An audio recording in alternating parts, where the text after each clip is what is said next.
Welcome to the EMEA Recruitment Podcast, brought to you in partnership with Operation Smile. As the official partner of the EMEA Recruitment Podcast, Operation Smile is hoping to raise vital awareness and funds for the work it does around the world to bring safe surgery to children born with cleft lip and palate. Please visit emearecruitment.com/operation-smile to find out more. In this episode, we welcome Dr. Wieland Noetzold, the Senior Executive Officer, Governance, Compliance and Audit at Sunstar. He explains how the company brings out the best of Japanese and Western corporate culture. So, hello everybody. Welcome to the next episode of the EMEA Recruitment Podcast in partnership with our good friends over at Operation Smile. So today, as my colleague Rose mentioned, we're delighted to welcome Wieland onto the podcast today. So hopefully you can hear me okay today. Yes, hello, I'm here. Excellent, that's great. Great news. So whereabouts do we find you today? What part of the world are you in? I'm sitting here in Switzerland in Audit in my home, working from the home office, and that's close to the Lake of Geneva. I can only recommend everybody to pay a visit around here because it's really beautiful. Ah, lovely. Yeah, great. A great place to be. And especially with all the remote working happening now, good to have nice views out there as you're doing your work. I mean, I think it's one of these things that it's almost impossible for me to ignore in the podcast interviews at the moment, the whole COVID situation, and I think, one of the questions I tend to ask really is what people have maybe learned about themselves over the whole COVID period, because there's been times where there's a lot of reflection. It's definitely been a challenging time, at home and business. I mean, is there anything that you feel looking back on the last 18 months or so that you've learned from this period, would you say? Well, that's a big question. I think I can say that I got better with working from home, which is probably linked to things which I've learned about myself. I've learned how to focus in my environment where I'm normally at home and relaxing. So I've really been able to increase my productivity being here in my home office. And I think we all were reminded where priorities should be. And I'm not saying that I'm now perfect, but it is clearly something to deal with because there is a certain element of stress and a certain element of inefficiency if you cannot travel, if you cannot meet people. And so it automatically links to thinking about priorities, which I believe I have managed a little bit better than before, but it's still a way to go. No, it's very true. I mean, I think that a lot of people face that challenge, especially in the early days when I think a lot of people were trying to live their work and home life in the same way they were before, but just working from home. And I think, like most people, I guess you found that the diary just became unmanageable. There was a lot of video calls back to back, and you got towards the end of the day and thought, well, actually, what have I really done that's aligned with the focus and the priorities of the day, and I think it's something that is very interesting that you've learned, from this phase that we've been through. I mean, you mentioned the home working and you feel you got better working from home. I mean, do you have any structures or ideas as to how that people can help people to work from home better, would you say? Well, what works for me is to follow a certain routine. So always get up at the same time. In fact, I do get earlier. I get up earlier now than I used to when I commuted to the office, which sounds like a contradiction. But I do this because I do a couple of things before I start working. So I replace my commuting time, if you like, with other activities. One is I have a garden here, so I go to that garden and look after some of the flowers. I just water it a little bit, so I get fresh air. I get out of the house before going to my office room. And the other thing is I'm learning French because this is the French-speaking region here. So every morning I have some applications on my mobile phone where I do my morning lesson for about 30 minutes. And only after that, I come to my desk and fire up my computer and log in the time recording system, etc. So then my day gets started, but there is something in between. So I feel somehow already energized and have a fresh mind as I start my working day. Oh, I mean, it's brilliant to hear because, as you mentioned there, that time that you're now, doing work in the garden and learning French. I mean, that time in the past was probably spent commuting to the office, and and it's almost dead time really. And you've gained a few hours in the day, and utilizing that time to do something that you enjoy, but also the learning experience as well with the French is great, and a great example of how you can make the most out of these tough times really that we've all been through. I mean, obviously, as Rose mentioned at the start, you've been at Sunstar now for a few years in the senior executive officer role, and I thought it'd be interesting to ask you what it feels like to be in this position at Sunstar. Well, that's another big question, but let me start by saying what Sunstar is. It's a multinational company. It's, however, not one of the biggest.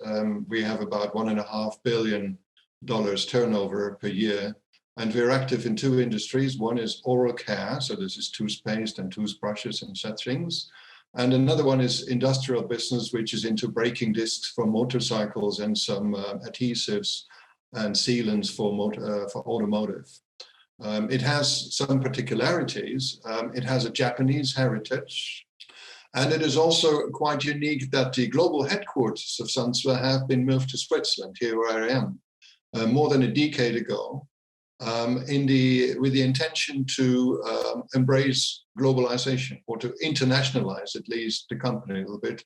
Previously, it was based in Osaka or nearby Osaka. So there's a challenge to combine what I'd like to say the best of the Japanese and the best of the so-called Western elements of corporate culture.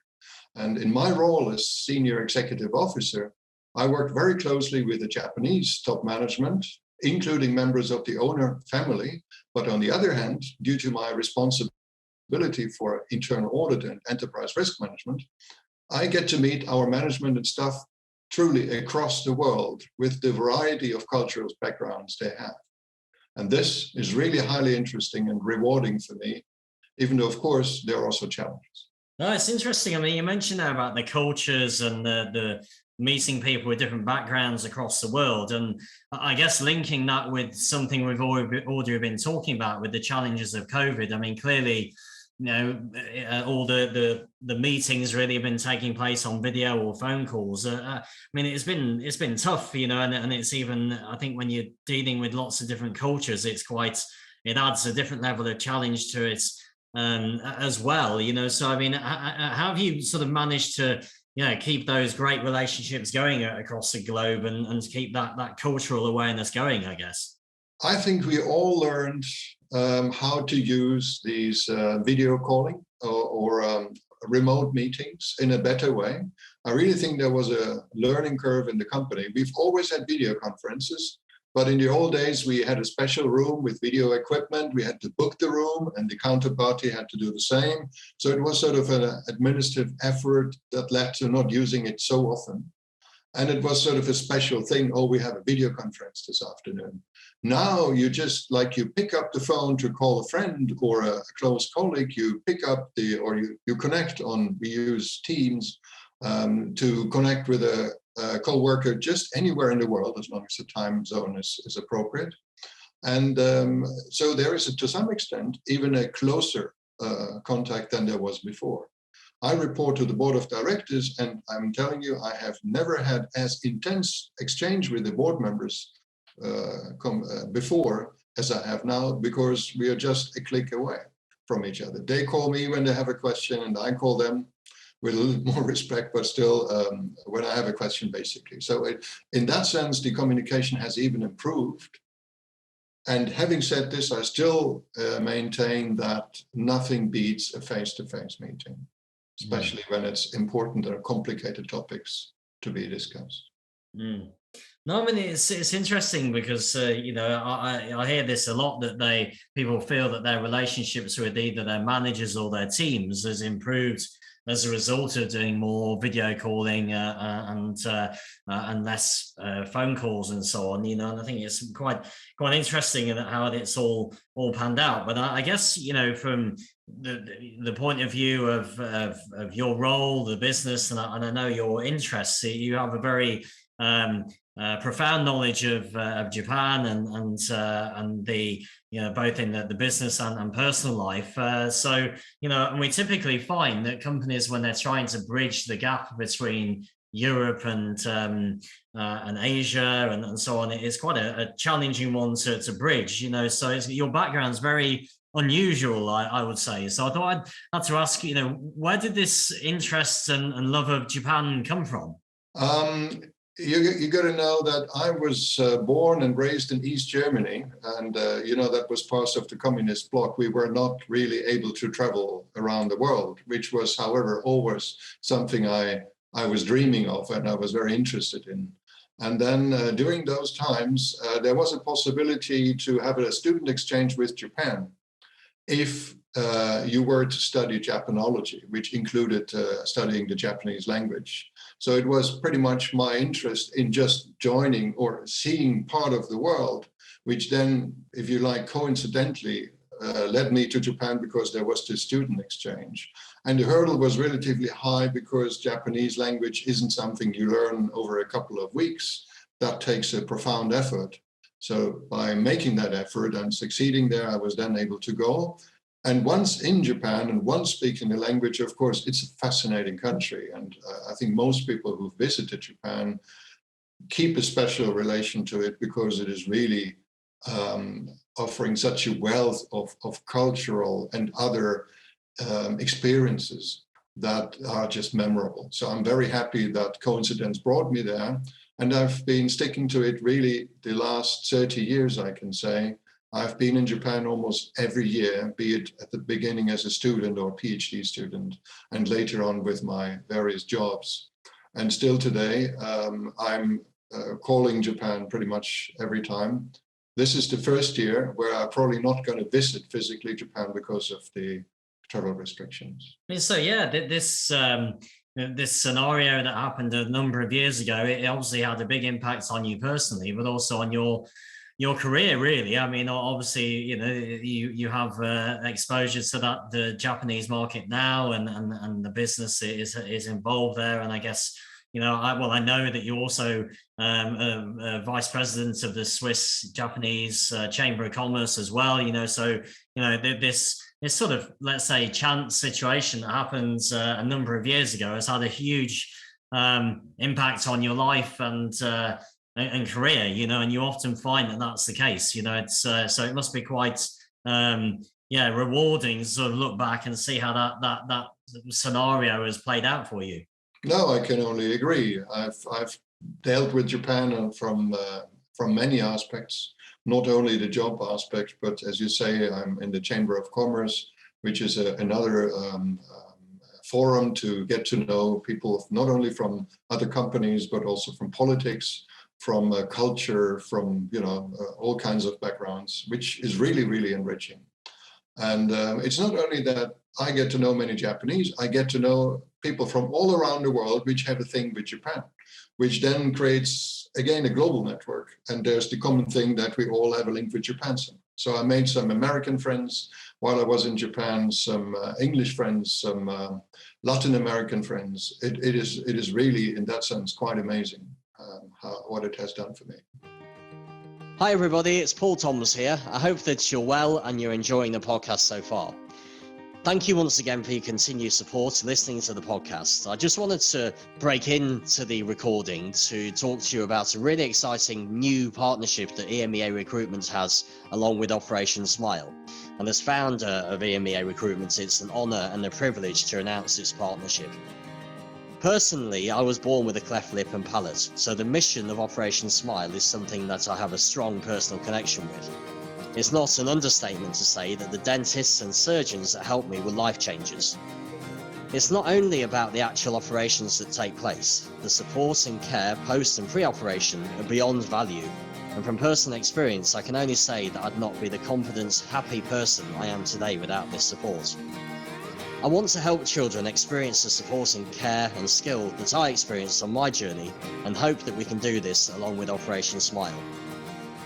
Every 3 minutes, a child is born with a cleft lip or cleft palate, and the mission of Operation Smile is to provide help and support to these children through providing 6,000 medical volunteers across 80 countries who are dedicated to help these children with facial conditions, most commonly cleft lip and cleft palate. More than 200,000 children are born with a cleft every year, and they are often unable to speak, eat, socialise or even smile. However, it can take as little as 45 minutes and cost just €180 or 182 francs for Operation Smile to provide a child with life-changing surgery. Now, in partnership with Operation Smile, EMEA Recruitment is raising valuable funds and aiming to create 100 new smiles to support the organisation to provide free surgeries for children and young adults all over the world. Please help us by donating through the link in the bio, or get in touch to see how your company can help get involved too. For the moment, I'll leave you to carry on listening to the rest of the podcast, but if there's anything I can do in terms of answering any questions or finding out how you can help and support EMEA Recruitment and Operation Smile, then please don't hesitate to reach out to us. Thank you once again, and enjoy the rest of the podcast.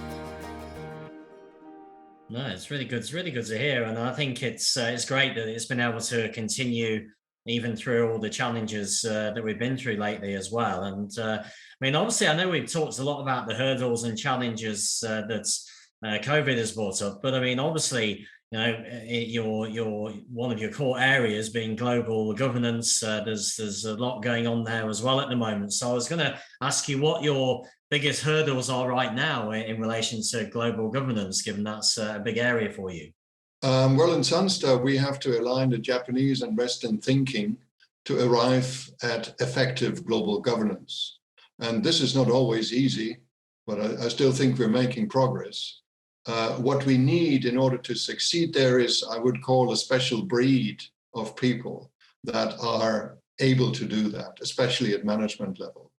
And obviously, the alignment does not come always easy, because the underlying cultural values do have some differences, even though we often find it very rewarding and positive to see that the differences are often also not as big as they may appear at first glance, given the difference in, you know, just about anything Japan is doing. If you look at it, driving, well, like in UK on the other side of the road, but that's the smallest difference. Mm-hmm. There are really underlying cultural differences which you need to deal with, you need to be aware of, and one needs to be open-minded, patient, but also persistent, because certain things need an effort to be achieved. Now, not everybody who's successful in a pure Western or a pure Japanese context will also succeed in our case. Some people would run out of patience, and others can't accept that the way of running a business, in case of our company, is not and will not be exactly that what a Western business school usually teaches. There are differences. There are preferences which do not really match that seemingly commonplace pattern. And to develop a new set of rules for how to govern a company is obviously quite an effort. There's nothing ready. There's no book where you can just get it from. So we need more time to discuss who should take decisions, what decisions should be taken at what level, what things should be unified across the group, what should be delegated, what should not be delegated, and so on.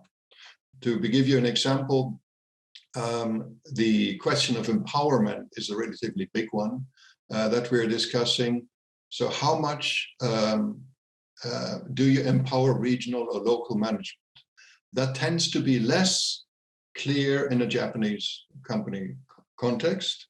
And there are therefore more reporting requirements and more involvement of other levels than you would see in a typical Western type of environment. And decisions, therefore, sometimes take longer because more people get involved. This makes decisions also slower, but hopefully better. But it does lead to challenges as people sometimes don't understand it. So I'm coming back to the special breed of people that we need to find in order to make it work. But I can also say that we're making quite some progress in the years I've been with Sunstar, and obviously from before. It's not just me there. No, I mean, it's really interesting. I mean, you mentioned obviously the underlying cultural differences between the West and Japan and the way the work is done. I mean, in your role, you're in between both the different entities. So I can imagine, it must be quite challenging for you to deal with scenarios that where you're not going to get a short-term resolution. With a lot of the way that people work being culturally a big part of them, you can't change people's minds overnight in the way they've been brought up and culturally believe is right. So, I mean, do you find, I suppose, what do you feel is your key characteristics that have made you successful in this job? Because I can just imagine it's a very challenging role to do in terms of bridging the cultural gaps between the two entities. Well, I guess as the saying goes, patience is a virtue. It is absolutely applicable to us. Nothing important really comes quickly. And it's also not just a straight line of one step following another for improvement. Sometimes we have at least what seems to be a setback when we thought we had explained it, we thought we had agreed, and then people do not act up. And what I don't want to say is that we are sort of trying to westernize a Japanese company here, and they're either better by being faster adopting or not. This is really not the objective. It's the best from both worlds that has to come together. Therefore, we also have to teach our Western colleagues on adjusting a little bit on how Sunstar likes to carry itself. So the way of doing it, in my take, is empathy. You need to understand what blocks people from just agreeing to what you're suggesting. And you need to really kind of sympathize with that and give them the feeling that they're understood and that their concerns are, if not shared, but at least given importance. So you can't just brush that away. And there is also a need to always go back to basics. I think, especially if people work for a long time in an organization, they tend to take assumptions, and certain things seem to be clear as the common basis. But if you look at it, they may not be so clear. So it's really good, and I really like to do that, to sort of go back to the beginning and say, why are we here? What do we want to achieve? What are the options we have? And what would be the pros and cons of this option versus another option? And then one more thing is, you have different personalities, of course. Some talk all the time, and some would be more hesitant, would be more introvert, would rather not feel comfortable to speak up, even if they have a concern or they have something important to say. And what I do in Sunstar is really making sure that everybody who is supposed to be involved in the decision had a moment to share their view. That happens by directly asking them, Paul, what is your opinion on this particular topic? It's not like, Paul, you didn't say anything, so we somehow moved on discussing it amongst the others, and we arrived at the conclusion, and then you sort of left the room quietly. That doesn't work. So there are a few things of doing it, but it is also extremely rewarding, because you see over time how people come and work together better. If you look at my team, I have people from Japan in my team, but also Western people. And it makes me really happy when I see how they start working together without me coordinating or doing anything, just by getting to know each other, appreciating each other, and then working it out. No, it's interesting. You mentioned a lot of personal qualities there of both yourself and the people that are around you, whether it's empathy, strong listening skills, taking responsibility, understanding cultural awareness, and so on, and all great assets that people these days need to be successful in a lot of companies. But obviously, one of the challenges is that finding these people can often be quite tough. And I suppose we can't really have a discussion with you on the recruitment podcast without asking you something in relation to recruitment. So to find these types of people and to have them fit well into the culture of the business. I mean, what are some of the main challenges that you face when you've been recruiting into your team? When I recruit people, I usually have the choice between internal recruitment and external recruitment, and that makes a big difference, as you obviously appreciate. For internal promotions, I think there's a lot of pluses, and people, you know them much better. People know much better what they're likely to going to get. And you have probably a much better understanding about the company and the environment already. So in a way, it's much more efficient to try to promote from internally. But there are also challenges with that one. So let me talk about that one first. What I've felt with internal promotions, the challenge, or some of the challenges, are to match the incumbents' expectations with realistic options. You always get people who want to be promoted, and then you can try to facilitate that. But of course, you also need to give them realistic feedback.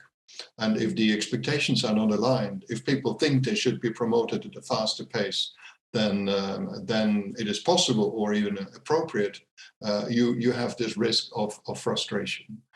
So that is one of the challenges I see with internal promotions. When I now look at the external promotions, I have a different set of challenges.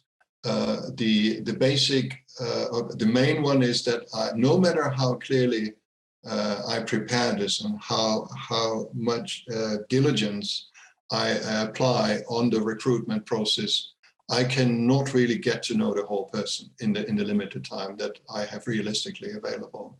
So I have to compromise somewhere, and I have to focus on certain things. And what is that? And how is that? I've had several people which I recruited and then which didn't make it. So either we had to let them go in the probation period, or they resigned in the probation period or after, because it didn't work out. So what is it?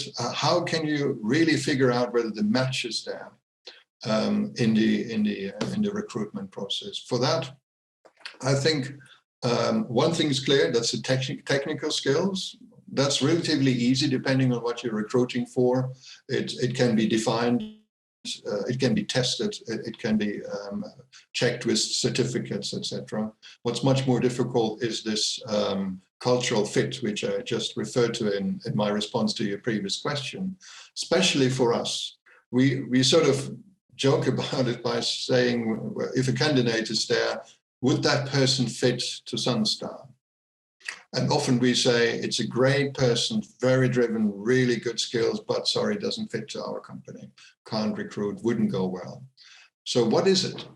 To define that is, I can't quite put it in words, but it is a grasp of the special corporate culture, including all the challenges that it has, and an assessment whether the personality of the person you're interviewing is potentially a good match for that.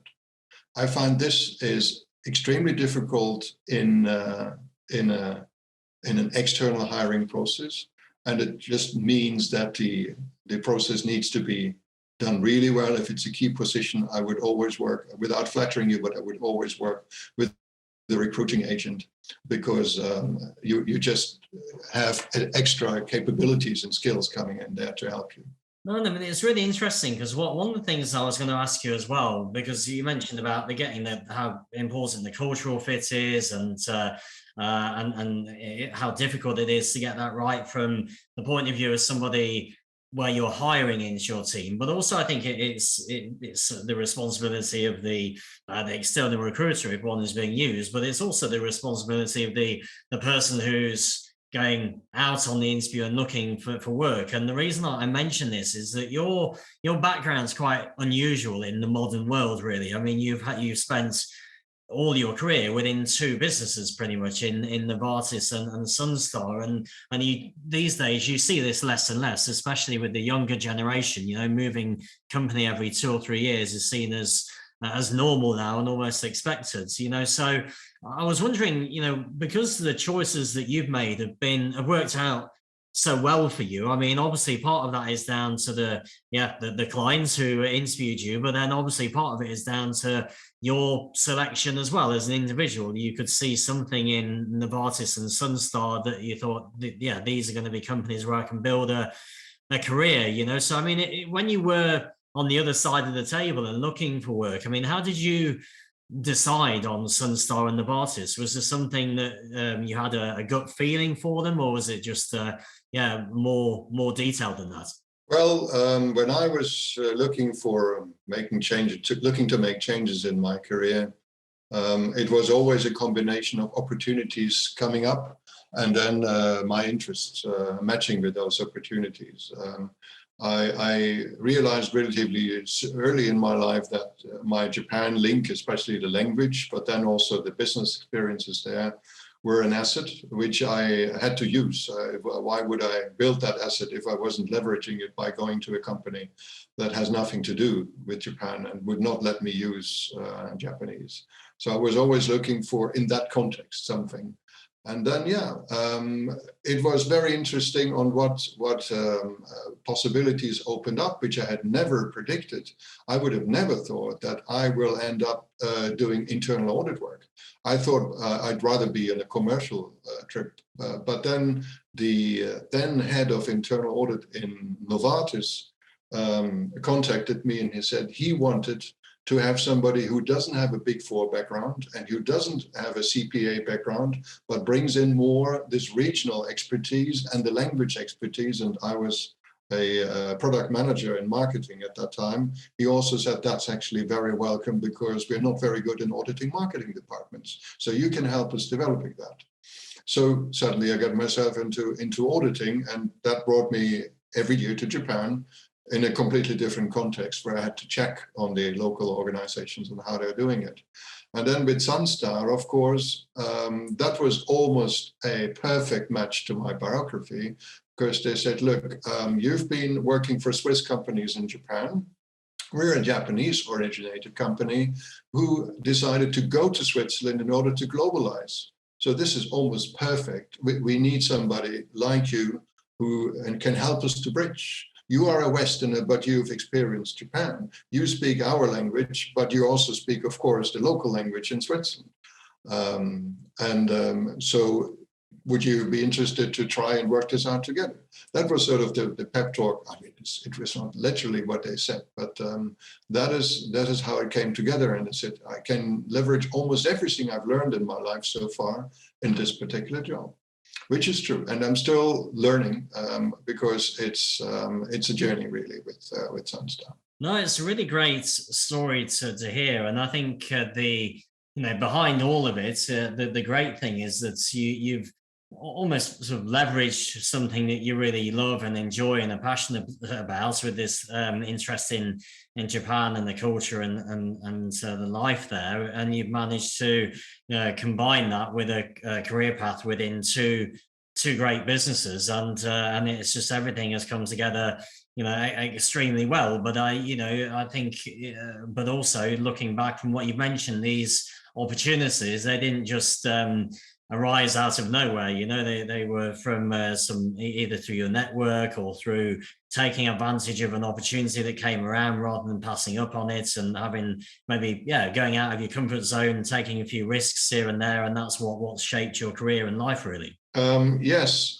coming back to your comment before, that nowadays younger people feel it's appropriate or natural to change companies every so and so many years. I don't hold that against anybody. This is another way of looking at it. But what it leads to is that you're more becoming one of a certain group of people, and you're trying to round out your CV by having a certain range of experiences, a certain range of certificates, etc. So you increase your employability.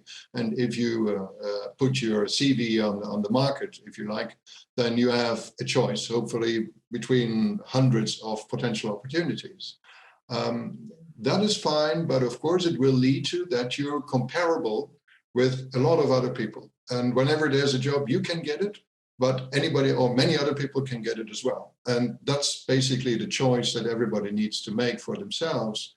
What I have done is something else. I went more into a specialty role, and I'm, as you say, quite unique for what it's worth. That means if there's a job which is really interesting for me, there are usually very few similar candidates. And then once I find a job, the chances to get this job is relatively high. What is difficult is to find such a job. And that's also why my tenure with companies has been longer, because frankly, there were less opportunities, but once they came, they were usually the right one. No, it's really interesting to hear. And I think one of the things that I'm sure people listening to this will pick up is that, you know, your skill set is very unique. It's a niche skill set, but it hasn't just happened. You didn't start with that in mind. You didn't choose the hobby, if you like, to springboard your career. You started that with something you enjoyed, and then that led on to having a great career from it. And I think that's a great combination in order to for people to learn from. I think if you get the heart of your career, if you're doing something you enjoy and are passionate about, then it moves your thinking of your job away from it being a job, and because you enjoy it a lot more and you're prepared to put in longer hours because you enjoy it and don't see it as as much of a job as maybe somebody does who doesn't enjoy the work at all. Yeah, of course. One of the things I was going to ask you as well, you obviously you come across as very calm and considered. You've mentioned that patience is one of your strong points, given the nature of your role. And I just thought I'd ask you, what if anything really tests your patience? I mean, is there some things that really you struggle to be patient with, or are you just generally a very patient and considered individual? No, don't worry. It's not always just patient. I think that would be boring. There are things which test my patience, actually quite a few, but of course then there's a way to react on it. And I think one of the things I learned in a Japanese context is self-control. The Japanese are masters of self-control, pretty much all of them. You don't see them yelling or suddenly bursting in laughter, or only in a social, in an informal context. What I don't like is sort of if people are pretentious, if they try to appear as more than they really are. So showing off thing, especially in a case where it's really not well linked with actual performance. So if I see this in my team, or I see this even amongst colleagues, this is something that gets me really angry. Without yelling again, but this is something I do not react very well, because I believe in the context of a company, but in just any social context, the starting point is always be humble. The starting point is really to try to understand the other one, and not to just show and talk all the way yourself and try to overpower others. Of course, there is a case for argument, and there's a case for even conflict if things go really well. And believe me, I do this. I'm in internal audit. So our job is to go around the world, find bad stuff, if you like, write that in reports and send it to the board. This is absolutely a job which links to conflict, as you can imagine. So I can do that too, but it's the exception, because I believe genuinely most people in the morning when they wake up and head for the office or for their home office, they have good intentions. There's very few which come to work, which come to a company trying to mess things up. Subjectively, they're trying to do a good thing, but maybe they're sometimes disaligned. Sometimes the ego plays too strongly. Sometimes they see themselves as victim where they're actually not, etc. But this is something you can deal with. But the underlying belief has to be that people have good intentions, and you need to pick them up. If you don't have the fundamental trust in your co-workers, but also your business partners, etc., I think it's not fun, and it's also not successful. No, it's certainly interesting. I mean, you mentioned ego side of things there as well. I mean, I think that's something that trips up a lot of people in their careers at some points. And I think as you get more senior and more experienced and more knowledgeable, the challenge of keeping the ego in check and remaining humble becomes harder as you move forward. But I guess because of your love of Japan and what you've done over there, do you find that, are you a big fan of things like meditation and so on? Are these some of the things that you use to help with your own practices as well? Not at all. You'd be surprised. In my life, I have not adopted many Japanese practices. Some people do yoga, some people do meditation. I have even some Western friends who typically go to Buddhist temples in order to pray there, or they do a tea ceremony, etc. I don't do any of those. I absolutely appreciate it, but I've always kept a certain distance between liking it and trying to become part of it, because it's just not part of my heritage. And I feel better than being a friend of Japan than trying to be a part of Japan, which is not necessarily what everybody. There's many sort of Japanaholics or Japanophile people nowadays with manga and anime, etc., and they're trying to be like the Japanese. That doesn't necessarily impress me. I mean, everybody can have their hobbies, but it's nothing for me. I live a pretty much Western life. Okay. And I guess thinking back to something you mentioned earlier as well about learning and that being a consistent theme really through your life and career. I mean, we usually find obviously that people who are very successful in their lives and career, they have mentors or people they look up to around them. And I just thought I'd just end the podcast asking if there are any mentors or people that you feel are worthy of mention who've really had a big impact on your career. Yeah, of course. I had mentors. It's not just one. It's several, and I cannot say that there was one personality which completely took me off track and put me on another track because he outsmarted me or knew better what I wanted than myself. I had to find my way. Apart from family background, I certainly owe a lot of thanks to my parents, which at the time were very good sparring partners in helping me to figure out what I liked and what not. So they were encouraging me to pick up these Japanese studies, which was a bit of a challenge to even get in, and to also have the self-confidence to say, okay, I'm gonna learn that language. But then mentors, of course, are not family people, mostly. So I did know a former CEO of a German big company in chemicals, just through also my parents and my family. This person took the time 2 or 3 times, but not more often, to talk with me. I could go and visit him, and then he said, so what do you want to do in your life? What do you want to achieve? And then he gave me a few tips, what worked for him. That was really nice. I was like 20 something and he was in his 60s. And that was certainly impressive to talk with such an executive. Then I've done a PhD. So I had a professor at university who coached me through and helped me to do that. And I owe him a lot of thanks for having given me a lot of steer. He was one of the people who also criticized me for being too fuzzy in writing, or sometimes too slow or not clear enough. And I still remember that. And I remind myself of what he said when I'm now writing stuff on paper or in a computer. And then in the company, certainly my first job, there were several excellent managers. That was predecessor of Novartis, Tsibagaigi, which were really role models on one hand and also supporters. And they gave me special opportunities. I could be the secretary of the board, for example. Just having joined for a couple of months, they said, well, do you want to come to the board meeting and write down what we're discussing, and especially the conclusions? What an opportunity. That was fantastic. And then I could go and discuss the board meetings with them, the meeting minutes with them, and they would explain me with the background. So this was absolutely wonderful, and it helped me. They also gave me tips and tricks. Then certainly several HR professionals who I've met throughout my career. I have also been supported by recruitment agents, especially with Sunstar, and I'm still in touch, and that is really helpful and wonderful.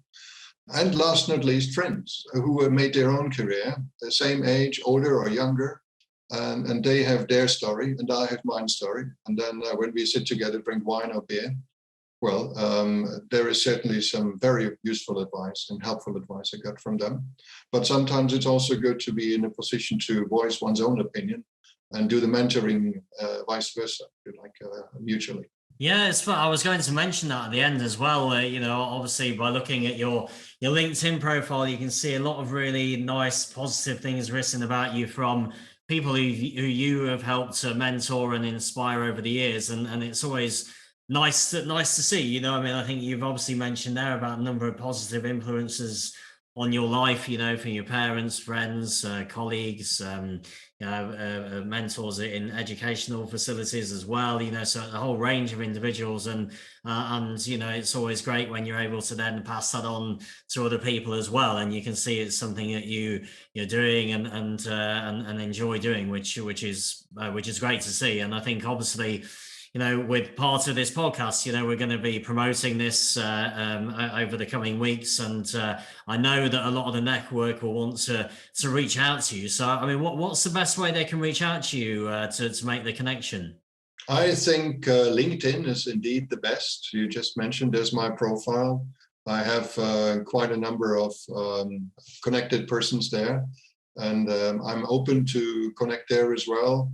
What I do is, what I appreciate is that people first write me and tell me what they want and who they are and why, rather than just sending me an anonymous, not anonymous, but, without comment, a connection request. Those I tend to refuse because I think it doesn't work if you just connected, but you don't know each other.